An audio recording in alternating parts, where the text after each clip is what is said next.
Y bien, antes de ir al corte hablábamos de esta parte presupuestaria para el 2026, que es clave sin duda para el crecimiento. Hemos hablado de los proyectos, el incremento de la matrícula, rector. Y antes de ello, quizás para quienes escuchan por primera vez, siempre se habla, cualquier universidad pública, pues depende de las aportaciones que hacemos todos los mexicanos, hay que decir, en cualquier estado de la República, para que esta educación pues sea pues de manera gratuita para los estudiantes. Y me quiero detener porque obviamente ahí está este presupuesto.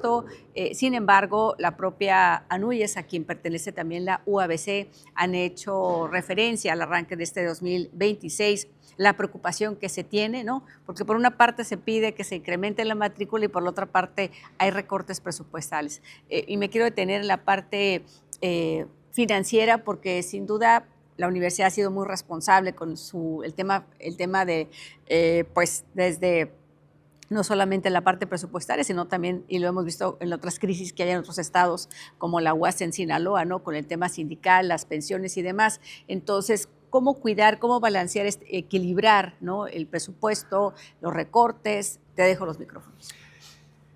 Es un tema complejo, Rosa, y debo decir que es un tema que me resulta hasta incómodo abordar. Yo preferiría estar hablando de proyectos académicos, de nuevas carreras, de nuevas unidades académicas que se construyen, de más espacios para jóvenes que buscan, mediante la educación superior, mejorar sus condiciones de vida y la de sus familias.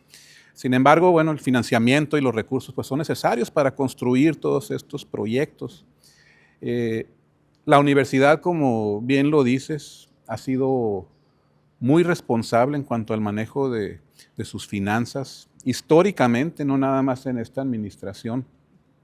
Y esto nos ha permitido justamente seguir creciendo, aunque el financiamiento público no haya tenido incrementos al mismo nivel que la matrícula, por darte un ejemplo. Pero este año ha sido particularmente difícil. Efectivamente, hay un recorte a las universidades, y no nada más en términos reales, en términos nominales, para un conjunto de universidades públicas estatales, ha habido un recorte significativo. Te puedo mencionar, probablemente olvide algunas, pero la Autónoma de Nayarit es una de ellas, la Autónoma de Ciudad Juárez, la de Chihuahua, hay algunas otras, y desde luego la UABC está en esa situación. Concretamente, por parte del gobierno federal, recibimos un recorte de 25 millones menos en relación al apoyo financiero del 2025. En el 2025 recibimos 2.166 millones por parte de la federación. Este año estaremos recibiendo 2.141. Ahí está la diferencia de los 25 millones, cuando la expectativa presupuestal era incrementar la inflación cuando menos, que de manera muy conservadora nosotros habíamos estimado un 3% de inflación. Ya en términos reales fue... Sí, porque andamos casi en el 6%. Entre 3.5 y 4, pero el hecho es de que hay un recorte en términos nominales, y justamente eso nos obliga a poner en pausa algunos proyectos que tienen que ver con el fortalecimiento de la infraestructura. ¿Hubo acercamiento con los diputados federales para sensibilizarlos? Porque al final del día ellos son quienes aprueban el presupuesto. Desde luego que sí. Yo, como presidente de la región noroeste de la ANUYES, tuve la oportunidad de ser parte de una delegación ante la Comisión de Presupuestos de la propia Cámara de Diputados. Les planteamos nuestras preocupaciones. Sin embargo, pues no se obtuvieron los resultados que nosotros esperábamos en su momento. Y bueno, posteriormente fuimos también a sensibilizar a las y los senadores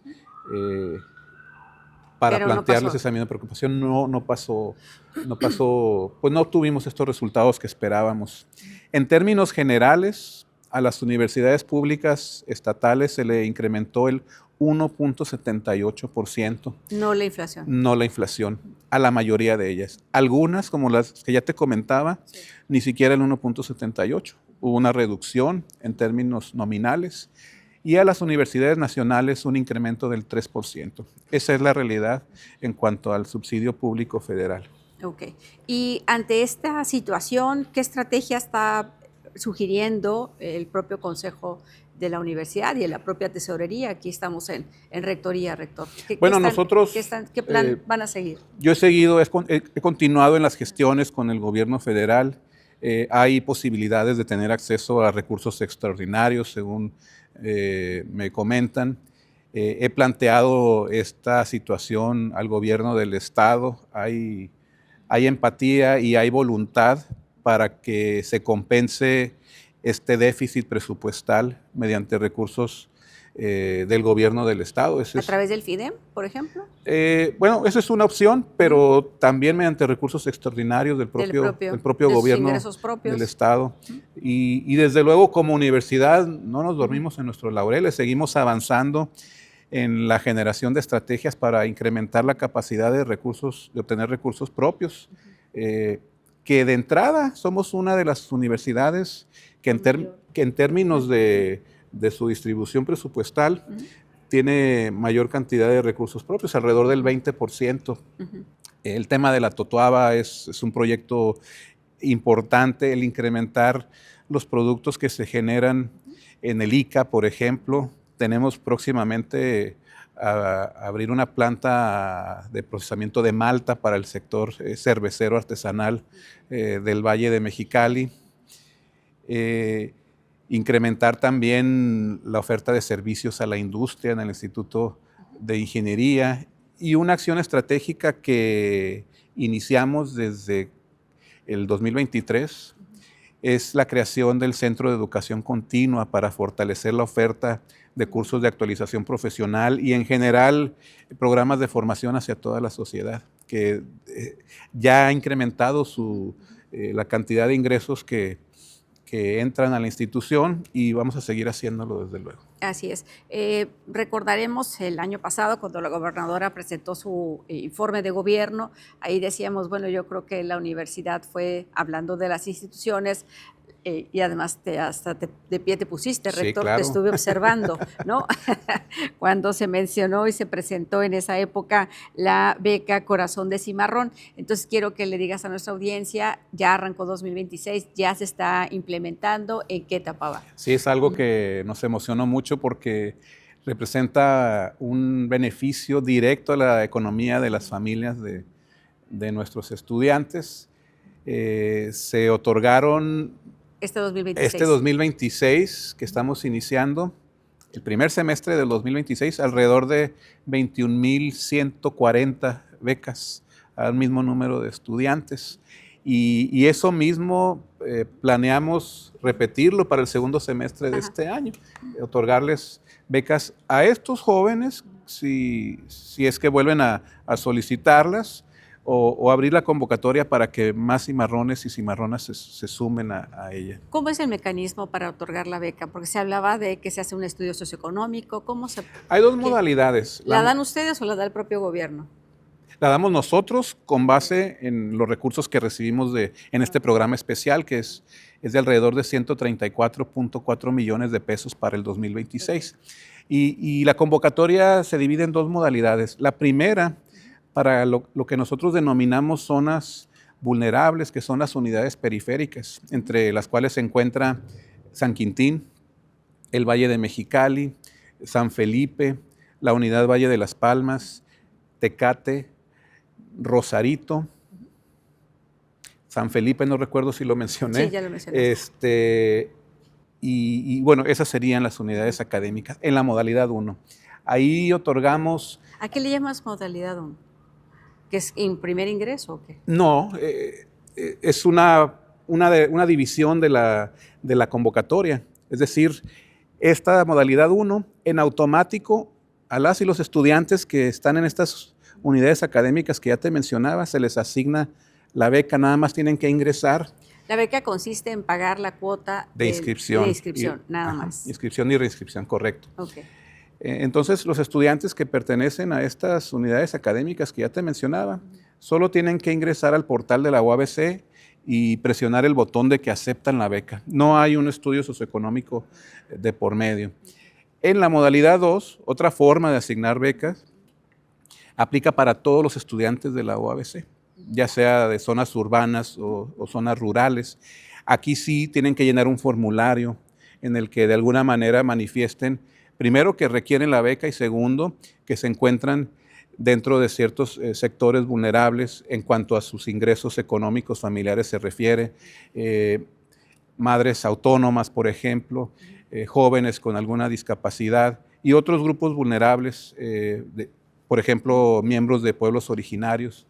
Y estos jóvenes pues también van a tener acceso a las becas. Aquí se otorgaron cerca de 11,000 becas en esta modalidad.